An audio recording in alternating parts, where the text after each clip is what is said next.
5월 11일 목요일 아침입니다. 말씀과 동행하는 하루, 우리 하루가 진정 말씀과 동행하는 하루, 하나님이 기뻐하시는 하루, 그리고 우리의 삶이 예배가 되어지는 하루가 되기를 소망합니다.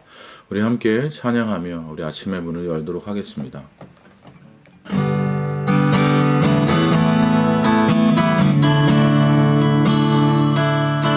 나의 맘 아르소서 오셔서 주님의 처소 삼으소서 나의 전부이신 주여 내 마음을 받아주소서 나의 맘 받으소서 오셔서 주님의 처소 삼으소서 나의 전부이신 주여 내 마음을 받아주소서 나의 마음을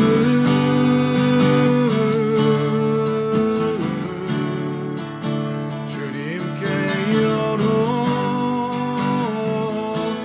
열었으니 주여 내게 오셔서 내 맘에 거하여 주옵소서 주가 기뻐하는 주의 성전 되게 하소서 나의 맘 받으소서 오셔서 주님의 처소 삼으소서 나의 전부이신 주여 내 맘을 받아주소서 주여 내 맘을 받아주소서 주여 내 맘을 받아주소서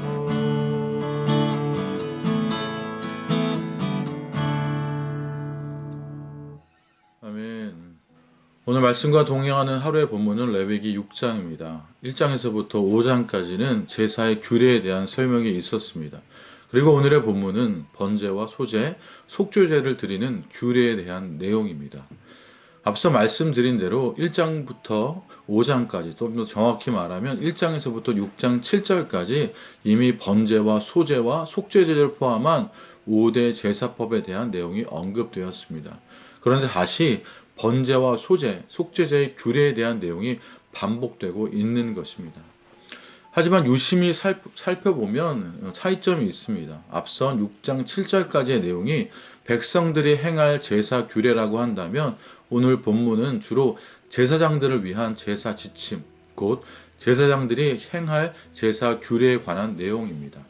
그를 뒷받침해주는 말씀으로 9절 아론과 그의 자손에게 명령하여 이르라. 또 14절 소제의 규례는 이러하니라. 아론의 자손은 그것을 제단 앞 여호와께 드리되. 그리고 25절 전반에 아론과 그의 아들들에게 말하여 이르라 등이 있습니다. 먼저 8절부터 13절까지는 제사장들이 주의하여 행하여야 할 번제법에 관한 내용입니다. 관련하여 제사장들의 가장 기본적이며 중요한 임무가 기술되어 있습니다. 9절입니다. 제단의 불이 그 위에서 꺼지지 않게 할 것이요. 그리고 또 12절입니다. 제단 위의 불은 항상 피워 꺼지지 않게 할지니. 그리고 13절. 불은 끊임이 없이 제단 위에 피워 꺼지지 않게 할지니라. 그 일은 바로 제단의 불이 꺼지지 않도록 하는 것이었습니다. 제단의 불이 켜져 있다는 것은 하나님께 대한 제사가 계속해서 올려지고 있다는 것을 의미합니다. 곧 제사장의 가장 중요한 본분은 바로 하나님을 향한 제사가 끊어지지 않도록 하는 것이었습니다.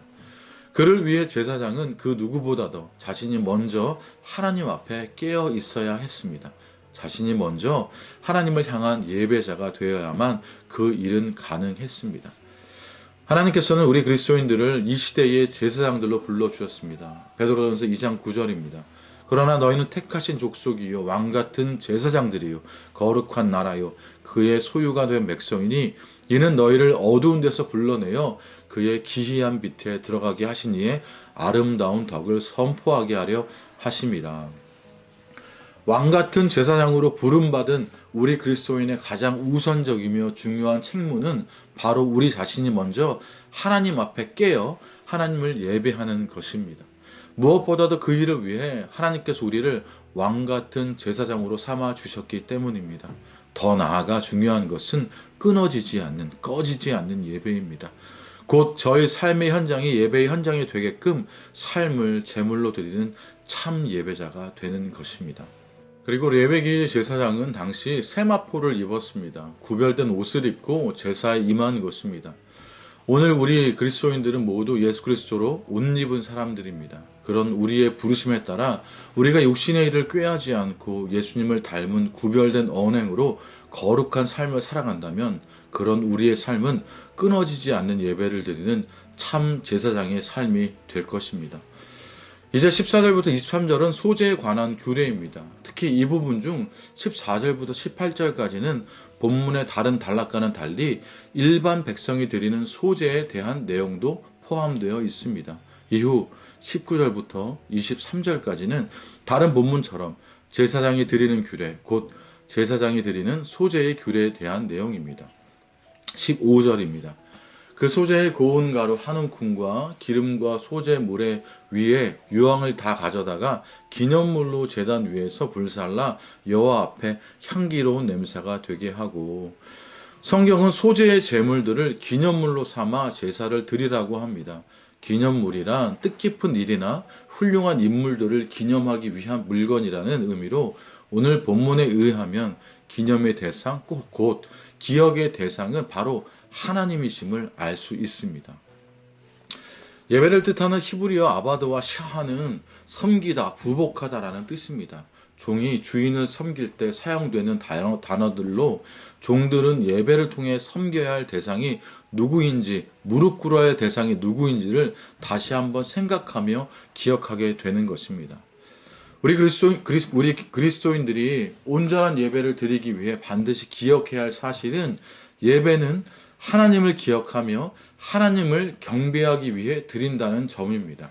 추악한 죄인이었던 나를, 죽어 마땅한 나를 십자가의 보혈에 은혜로 품어주신 하나님의 은혜, 곧 은혜로우신 하나님을 기억하며 경배하기 위해 드리는 것이 예배입니다. 예배란 하나님만을 기억하며 하나님께 최상의 가치를 돌려드림으로써 나라는 존재는 철저히 없어지고 오직 하나님만 드러나게 하는 행위입니다. 그런 마음과 정신이 예배 안에 녹아져 있을 때 비로소 우리가 드리는 예배는 신령과 진정의 예배요, 하나님께 연락되는 온전한 예배가 되는 것입니다. 23절입니다. 제사장들의 모든 소제물은 온전히 불사르고 먹지 말지니라. 일반 백성들이 드리는 소제물과는 달리 제사장이 드리는 소제물들은 모두 태워야만 했습니다. 이는 온전한 헌신을 의미하는 것이었습니다. 왕같은 제사장으로 부름받은 우리 기독교인들이 예배를 통해 결단해야 할 부분은 바로 하나님께 대한 헌신입니다. 소재의 제물이 모두 불태워 없어짐으로 그 향기로 하나님을 기쁘시게 하는 제물이 되는 것처럼 우리 그리스도인들은 헌신을 통해 그리스도의 향기가 되므로 주님을 기쁘시게 하는 참소 제물이 될 수 있는 것입니다. 이제 24절부터 마지막 30절까지는 속죄제 중에 특히 속죄 제물에 관한 내용입니다.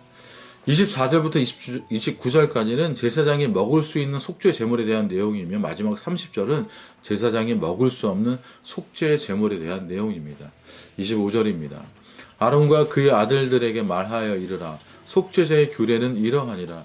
속죄제 제물은 지극히 거룩하니 여호와 앞 번제물을 잡는 곳에서 그 속죄제 제물을 잡을 것이요. 속죄 제물에 가리키는 가장 특징적인 단어가 바로 거룩입니다.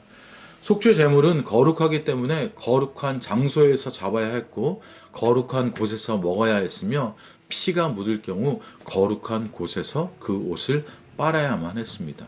아울러 28절에 의하면 재물을 삶는 그릇은 깨뜨리거나 물로 깨끗이 닦아내야만 했습니다.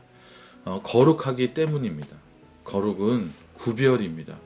레위기를 관통하는 핵심 주제인 거룩한 구별은 하나님의 말씀을 따르는 제사에서부터 시작됩니다. 곧 하나님께서는 말씀으로 제사법을 알려주셨고 그 말씀에 순종하는 구별된 행동이 곧 거룩함의 시작이요 거룩함임을 알 수 있습니다. 주님께서는 우리 각 사람을 당신의 보혈로 씻어주심으로 택함 받은 족속으로 왕같은 제사장으로 거룩한 민족으로 하나님의 소유된 백성으로 삼아 주셨습니다. 그런 우리 기독교인의 가장 큰 사명은 거룩한 구별, 곧 말씀에 대한 순종으로 구별된 삶을 살아가며 거룩성을 유지해 가는 것입니다. 우리를 통해 하나님의 거룩하신 하나님이심이 증거되기 때문입니다. 사랑하는 푸른나무 교회 성도 여러분, 오늘도 하나님께서는 저와 여러분에게 하루를 주셨습니다. 우리의 하루가 삶으로 예배드리는 꺼지지 않는 예배자로 살아가길 원하시면서 선물로 주신 하루입니다. 말씀에 순종하며 거룩하게 살아감으로 하나님의 거룩하심이 저와 여러분의 삶을 통해 드러나기를 원하십니다. 오늘 우리가 말씀과 동행하며 왕같은 제사장으로 진정한 헌신자로 거룩한 그리스도인으로 사시기를 소망합니다. 지금 우리 함께 기도하며 나아갑시다. 주님, 우리를 그렇게 불러주셨습니다. 왕같은 제사장으로 진정한 헌신자로 거룩한 그리스도인으로 우리를 부르셨습니다. 우리 세상 가운데 거룩한 삶으로 꺼지지 않는 예배를 드리는 믿음의 사람들이 우리가 될 수 있도록 주님 도와주십시오. 주님, 내가 그렇게 살길 원합니다. 간구합니다. 주님, 그렇게 갈급합니다. 우리 그렇게 기도하며 나아갑시다. 또한 우리 자녀들도 마찬가지로 그들이 왕같은 제사장이요 진정한 헌신자며 거룩한 그리스도인을 살 수 있도록 여러분 우리 다음 세대와 청년 세대를 기억하며 함께 기도해 주기를 부탁드립니다. 우리 그렇게 함께 기도하며 나아갑시다.